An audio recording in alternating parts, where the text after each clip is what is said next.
Dubai gold and diamonds, pride of generations, Perinthalmanna, Pattambi, Valanchery, Ramanattukara.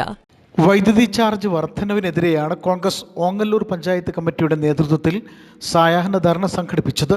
Ongallur സെന്ററിൽ നടന്ന ധർണ KPCC നിർവാഹക സമിതി അംഗം CV ബാലചന്ദ്രൻ ഉദ്ഘാടനം ചെയ്തു. നമുക്ക് ആവശ്യമായ വൈദ്യുതിയുടെ കുറവും ലോഡ് ഷെഡിങ്ങും അതുപോലെ തന്നെ പവർ കട്ടിലേക്ക് നമ്മുടെ രാജ്യം പോകുന്ന സ്ഥിതിവിശേഷം ഉണ്ടായി.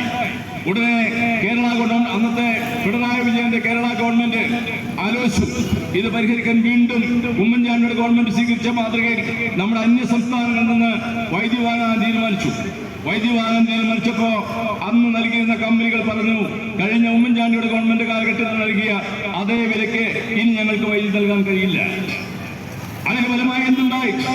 4 രൂപ 29 പൈസ മാക്സിമം ലഭ്യമായിരുന്ന ഒരു യൂണിറ്റിന് ലഭ്യമായിരുന്ന വൈദ്യുതി പിന്നീട് അതേ കമ്പനികൾ പിണറായി വിജയന്റെ കാലഘട്ടത്തിൽ 10 രൂപയിലേക്ക് അടുക്കുന്ന രീതിയിലേക്ക് 9 രൂപ മുതൽ 10 രൂപ വരെ കൊടുക്കേണ്ട സാഹചര്യം നമ്മുടെ സംസ്ഥാനത്തുണ്ടായി. തൽഫലമായി എന്തുണ്ടായി? പിന്നീട് വൈദ്യുതി ബോർഡിന്റെ നഷ്ടം 10,000-കണക്കിന് രൂപയിലേക്ക്. ഏറ്റവും ഒടുവിലായ വൈദ്യുതി ബോർഡിന്റെ നഷ്ടം 2011 ശേഷം 2016 ഉമ്മൻചാണ്ടിയുടെ സർക്കാർ അധികാരം വിട്ടൊഴിഞ്ഞ് 2023 ആകുമ്പോൾ 43,000 കോടി രൂപയാണ് കേരളത്തിലെ ഇലക്ട്രിസിറ്റി ബോർഡിന്റെ ഇന്നത്തെ കടം. കോൺഗ്രസ് മണ്ഡലം പ്രസിഡന്റ് രൂപേഷ് ധർണാ സമരത്തിൽ അധ്യക്ഷത വഹിച്ചു.